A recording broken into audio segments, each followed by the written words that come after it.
So let's understand variables. So as just like in any other language, a variable is basically a location in memory where a value is stored. I'll show you I show you some examples of it. And what are variable names? As we just saw, variable names also follow the same rules of writing identifiers. For example, the moment I say a equals to 10, what's actually happening? And of course, I assign a value to a variable. Here a is a variable, and 10 is the value that I give to this variable. So internally what's happening is in your RAM or in your main memory, you're going to get a memory location with value 10 stored in it, right? And the rules for, okay, for example, in this case, the rules for writing variable names, as we just saw a while ago when we were learning about identifiers, is any identifier name is okay for a variable name, right? It's just the same rules. For example, if I just go here and so I can't do this. So if I do this and run this, I get an error, right? I can't start it with a numeric character. I can't have special characters like hash.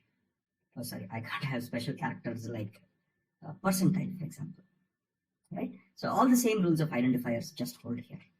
Having said that, one thing that you'll quickly notice is, unlike C or other programming languages, we are not declaring a variable. In C, you would say int a, right? And then a equals to 10. Or you might say that int a equals to 10. So in C, what you typically do, sorry, you also put a semicolon here. In C, what you typically do is you declare the data type that that a is a variable of type integer, and you have to declare it before you assign a value to it. Unlike that, in Python, you don't have to tell what data type it is, right? Python automatically understands that since 10 is an integer, a should be of type integer. So in Python, you don't explicitly have to say what is the data type of a variable, number one. Number two, you don't have to declare a variable before you use it. The moment you assign it, there's a new memory location called a created with an integer stored as 10. So this makes Python much more flexible. Of course, this has its own problems where people can get confused what the data type is and do some mistakes. But this makes Python much more easy to learn in general. Having learned this, so this is how you do simple assignment, right? In this case, this a is an integer, b is a float because you have 5.5, and c is a string. It's not a character, it's a string, right? Because there are two characters in here, right? So that's how simple variable assignment works. You can do multiple assignment also. This is very good. So instead of using 3 lines of code here, we can just do all of that in a single line. So for example, if I say a comma b comma c equals to 10 comma 5.5 comma ml, so the 10 value gets assigned to the first one here, which is a. 5.5 will get assigned to b, and ml will get assigned to c. Right? So in one line, you have declared, you have assigned 3 values to 3 variables, right? So similarly, if you want to assign the same value to 3 variables, right? You want to assign the value ai to a, b, and c. You can just say a equals to b equals to c equals to ai. This makes life much more simple. In one line, you have assigned the value ai to 3 variables. Now comes a very, very interesting and very unique aspect of Python. Let's look at it. Let's look at it through code. Okay. So if I say x equals to 3, x is basically a variable which has a value 3, right? Now, when I say id of x, it prints the address or the memory location where x is stored, right? So where is x stored? X, it says, is stored at this location, 42976364416. Okay. So now your value 3 is stored in this memory location. Now, as soon as I do that, if I say y equals to 3, see here the same 3. And if I print the id of y, it actually gives me exactly the same value. So what Python does internally is, the moment you have done this, the moment you've assigned this, what Python does internally is, in this memory location, it basically stores a value 3. In your 4297 blah blah blah 416, this whole string here, right? And x now points to this location, right? The moment you're trying to assign y also to the same variable, y also starts pointing to the same location. Because of course, now if you change y will point to some other location, of course. But since you already have 3 stored, Python tries to reuse this memory elegantly, right? Now, for example, now let's look at it this way, okay? So the moment I change my y value to 2, right? The moment I change my y value to 2, its location again changes. So what's happening here is 3 is stored in my 4297636416 location. My x was pointing to this, my y was also pointing to this. The moment I said y equals to 2, it creates a new memory location, which is 4297636384, which is different from this location, and it makes your y point to this and remove this pointing, right? So this is done primarily to save memory when you have the same variable. Imagine instead of a small variable here, you have a big variable. You have a very bulky structure there. Right? Then this saves a lot of space. Okay. Now let's go and look at data types, standard data types. You can see you have int, float, double, etc. So let's look at similar ideas, right? So by the way, everything in Python has a data type. And for those of you who know object-oriented programming, everything in Python is an object. Everything in Python is an object. Everything is an object, which is important. Anyway, for those of you who don't know object-oriented programming, that's okay. We'll come to it when the time comes. But for now, let's just flow with some basics. Okay. So you have, okay. So let's look at a bunch of examples. That makes life easy. So if I say a equals to 5, and if I print a is of type A. So this keyword type here, this word type here tells me what is the data type of a, right? So it says 5 is of type class int. So it's not saying it's of type int, because since everything is an object and Python is an object-oriented programming language, it says your 5 belongs to a class int. Or in other words, if you don't know object-oriented programming, it says it belongs to integer type. Alright. Similarly, if I say a equals to 2.5, here I'm not saying that the data type of a equals to float or anything.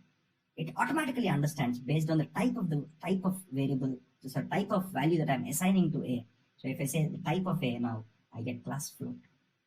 Similarly, just like your integers and floats in C, you also have complex numbers in Python. That makes life easy because complex numbers are extensively used in mathematical operations. Right? Math, physics, engineering uses complex numbers a lot. So if I declare a equals to 1 plus 2j, which means I'm assigning, this is a complex number, right? This is a complex number that I'm assigning to a variable a, right? Now, okay, if I just try to print a, I get a value like this, 1 plus 2j. And if I say, oh, then there is a very nice function which says, which is isInstance. What it says is, it is basically doing a Boolean check whether I plus 2j is a complex variable or not. Right? isInstance is a function through which I can check whether the data type of a variable is this or not. Right? So of course this returns true, it prints true because 1 plus 2j is a complex variable. Similarly, what I could have done here is, okay, let's just go and edit some code here. If I said print type of a here, okay, so you would get my output as class complex, right? So the type of a is complex, and that's what we just checked right now, right? So that's a very, very simple use case of isInstance, which checks what is the data type of a given variable. Now let's go and understand some other very simple data types. One of them is called Boolean. So if I say a equals to true, so you have two Boolean variables, true and false. And by the way, both of them are keywords, true and false, with a capital T and a capital F. So if I say a equals to true, and if I print type of a, I get bool. So bool is basically a Boolean data type here. That's what it means, right? So now let's go down and understand strings, right? A string is nothing but a sequence of Unicode characters, not ASCII characters, Unicode characters, right? Which means it can store special characters, it can store it can store non-English characters. So strings in Python can store non-English characters, okay? Because Unicode is a much larger collection of characters, much larger than your ASCII. Those of you who don't know what Unicode is, it's okay, don't panic. You'll understand it eventually. Okay, so, okay, how do we represent a string? We can represent it using either a single quote or a double quote. For example, let's take this. So I said s equals to, this is online AI course, and if I say print s, let's just run this. Okay, I got this is online course. But what if I just say this, single quotes? Okay, it still works. Now if I say type of s, if I just say type of s, right? I get class str, which stands for string. So you can use either single quote. So for example, if I change this to double quotes, right? If I change this to double quotes, it's still string. And if I want multi-line strings, for example, if I want a string like this, right? So for example, s equals to, sorry. If I have a string which is multi-line, I can basically, so for example, if this string is multi-line, because this string spans 2 lines, right? So let me just show that to you. This string here, this is online with a backslash n here going to the next line. Of course, this is spanning 2 lines, right? So when strings span more than 1 line, you can use your triple quotes here, triple double quotes or triple. You need to see 3 of them here, 1, 2, 3, surrounding them, and it will still work. So let's just see what happens. So first, let's print s here. Okay. So when I print s here, I get my multi-line string here. And what is the type of s? Type of s will be just string. That's what I'm guessing. I hope that's true. It's just a string. Instead of your 3 double quotes, I could have used 3 single quotes, right? Just let me make that small edit.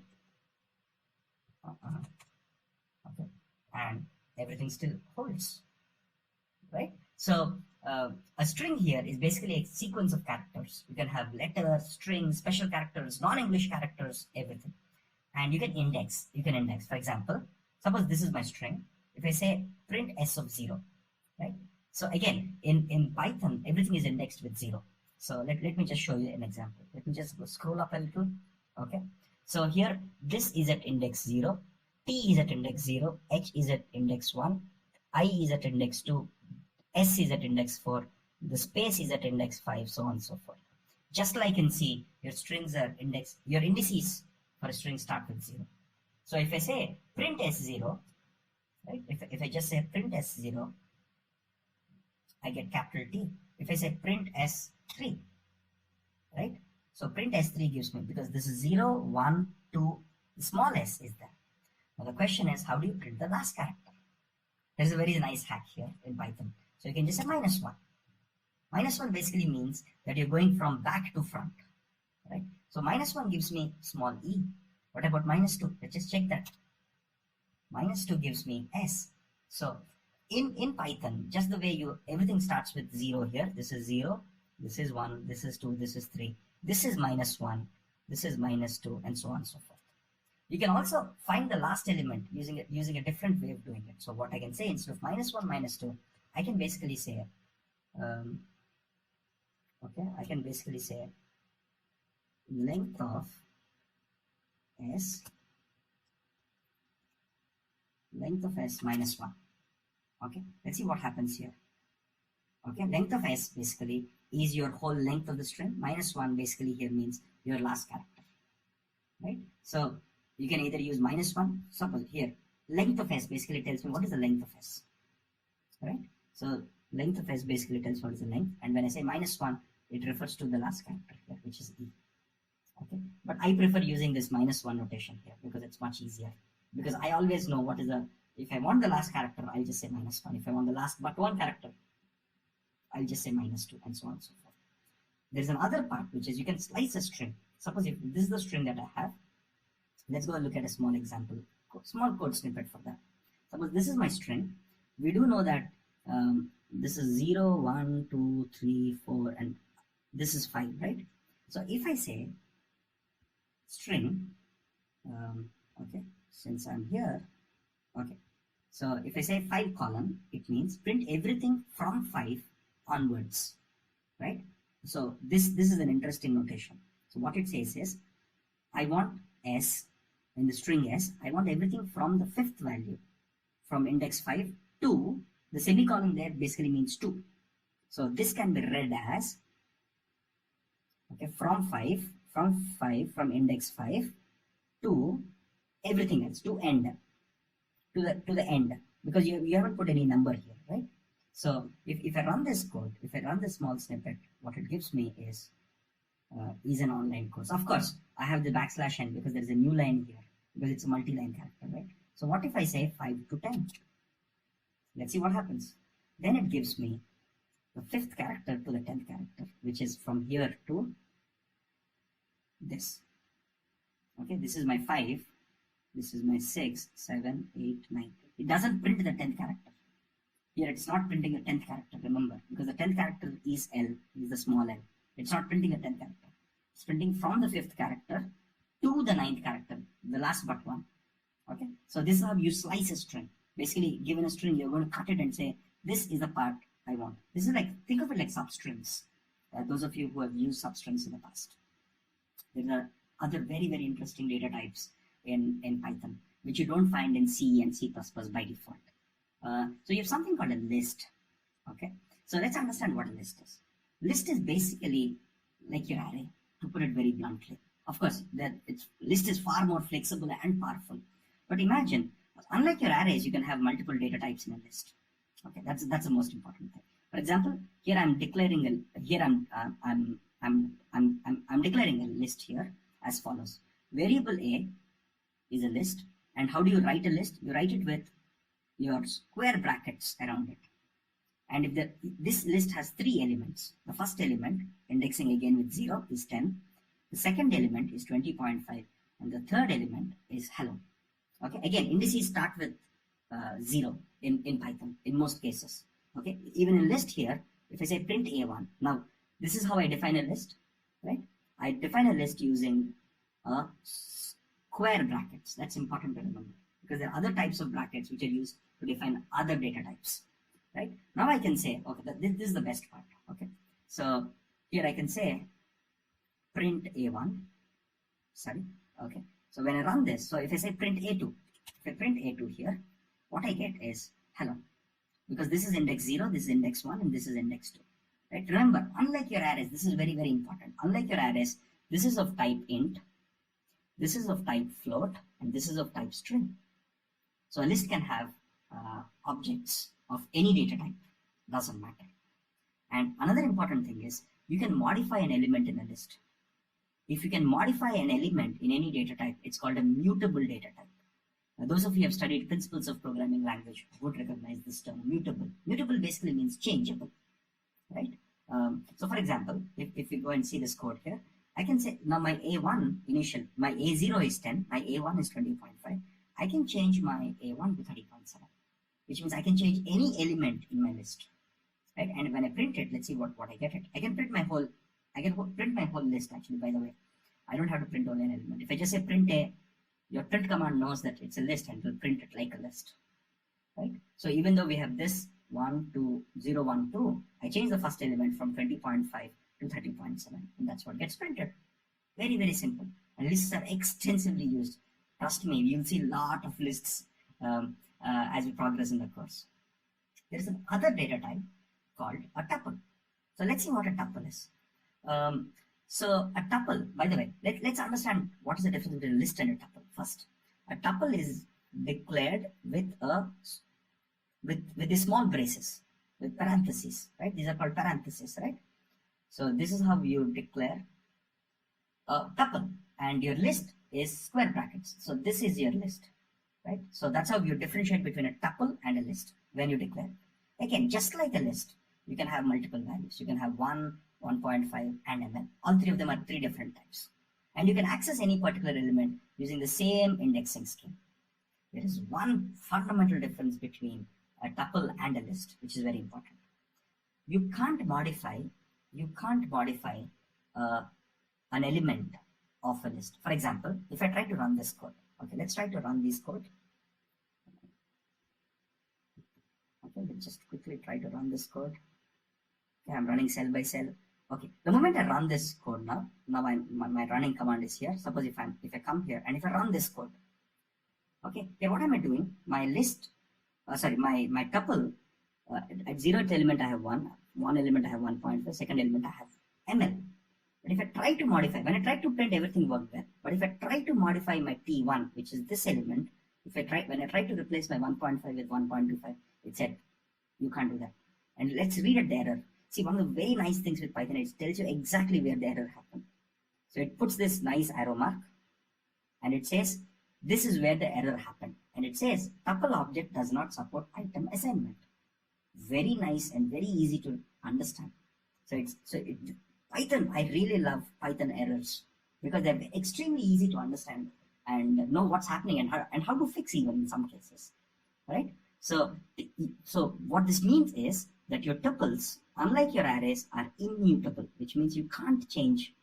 So once you create them, you can't change just one element of it. Of course, you can delete your whole tuple if you choose to, but you can't change one element of it, right? So you can think of tuples as sort of like constants, right? Once you've declared it, or once you've assigned some value to a tuple, you can read it, you can do everything with it, but you can't edit any element of it, which is extremely important. Okay. Having said that, let's move to a different type of very interesting type of data type in Python called a set. Okay, and sets are declared. So now here A is a set, and sets are declared using your curly braces. So this is what is used for sets. Remember, this was for lists, this was for tuples, this was for list, this is for set, and this is for tuples. Right? So now a set, so in this set, I have 5 elements, right? If I try to print A, I get all the 5 elements. Right? Simple, it's a set. Set is basically, there are a couple of very interesting differences between set and lists and tuples. Let's go one by one. Okay, so if I say what is the type of A, it says it's a class set. Okay, as you would expect. But now comes the fun part with sets.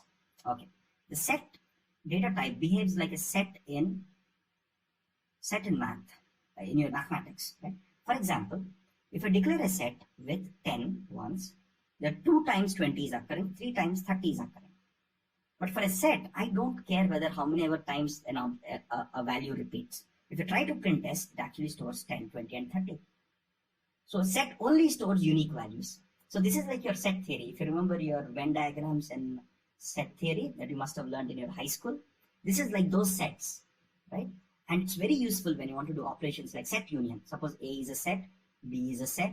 If you want to do the union or if you want to do the intersection of these sets, this is what a set is extremely useful for. Now comes the other interesting aspect of a set. Set is a unordered collection of items, which means if you try to print S1, it says no, doesn't work. It gives you an error. So it says, so again, it tells you where the error is. That's the best part, as I told you about Python. And it says set object does not support indexing. So it doesn't let you go to one element in a set. This is very, very important because set is an unordered collection of objects. It's not ordered. And hence you can't go to the first element. Even though these 3 look ordered here, this is not that, it's not that this is 0th element, this is first element. No, that's untrue. How they're stored in memory, so which means you can't access it like this, right? How they're stored in memory is how the sets are implemented, right? You can't access a particular element in a set because it's an unordered collection of objects. Because that's what the set theory definition of a set is. A set in mathematics is basically a collection of objects which are unique and which are unordered, which means there is no ordering between them. Okay, having said that, let's go to a very interesting type of data structure in Python called a dictionary.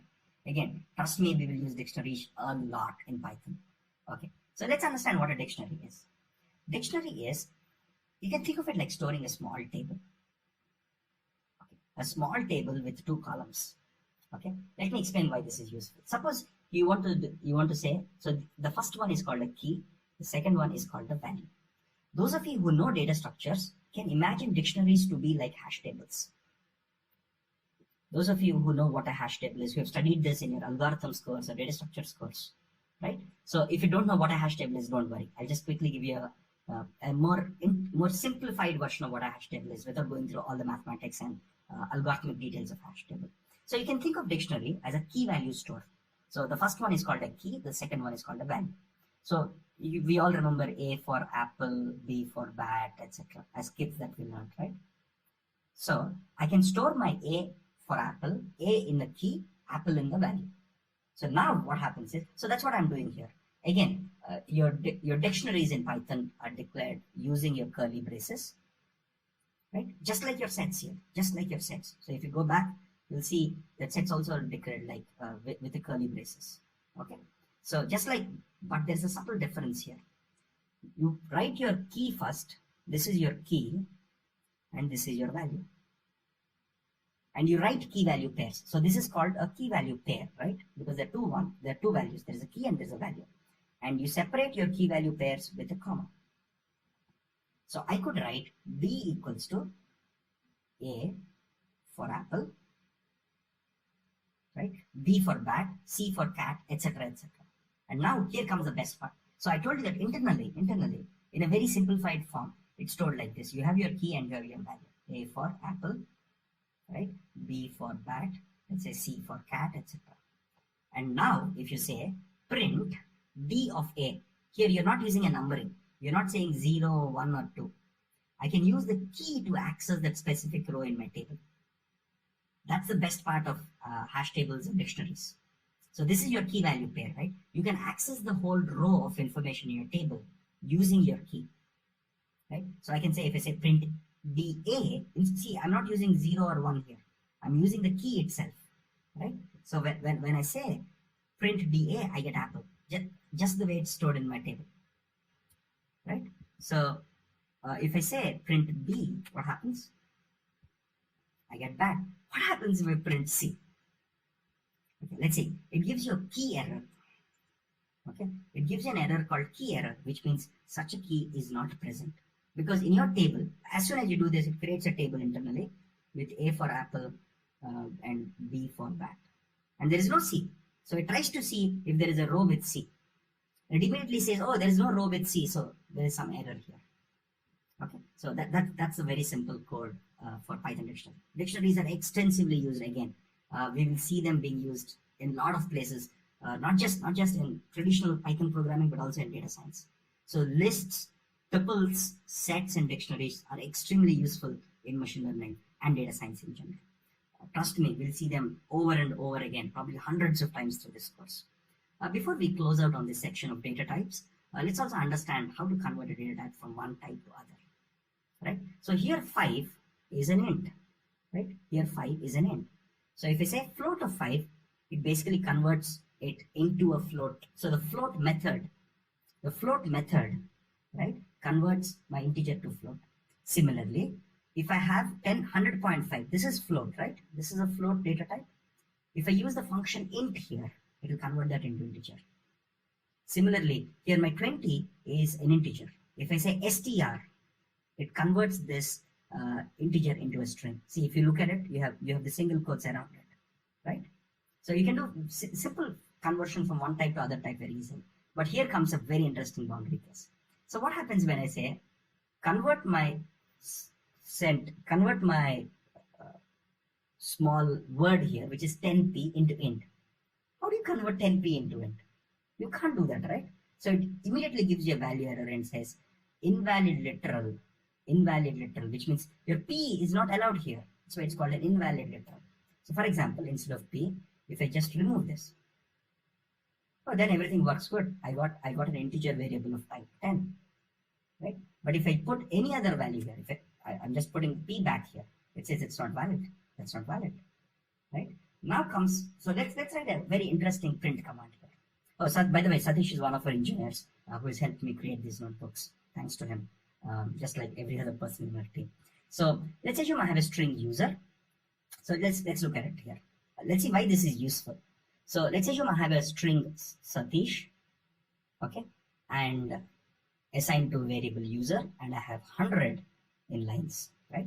So suppose if I want to write a code like this, which is print congratulations is a string, right? And I'm concatenating, or I'm adding at the end of this, I'm adding Satish, because user variable has the string Satish. So basically Satish comes here, right? Followed by, this is also a string, everything works well. Now lines here is an int, because 100 is an int, right? So for me to combine strings, right? Because everything till here is a string, but if I just have lines here, that's an int, right? So I need to convert it into string for it to work.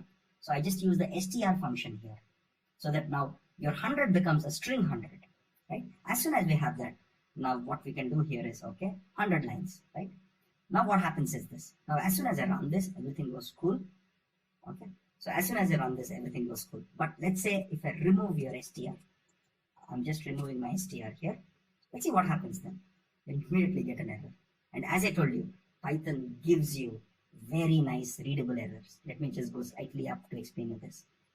Okay, it says the error is at this line because it's marking it with an arrow, and it says the error is it must be a string and not int, and this is an int, and that's a problem with it. Right? So let's go correct it again. So if I just say str, everything falls in place and just works, because now you're adding or you're concatenating. So this plus here is not your numerical plus, is not your mathematical plus, it's not your 2 plus 2. It's basically concatenating or joining your strings. Okay, now let's cite some other examples, some very simple examples here. Okay, so let's go through this example.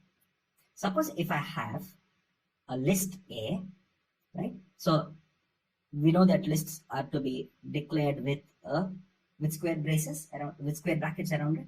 So if you say print type A, this thing prints list. Now can I convert A to a set? Yes, I can use the set function here.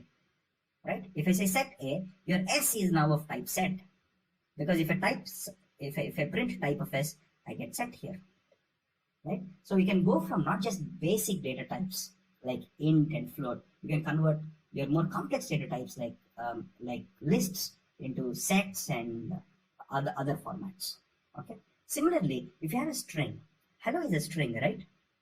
Hello is a string, right? This is a string. Now, if I say list of hello, it immediately gets converted into a list where each character becomes an element in your list.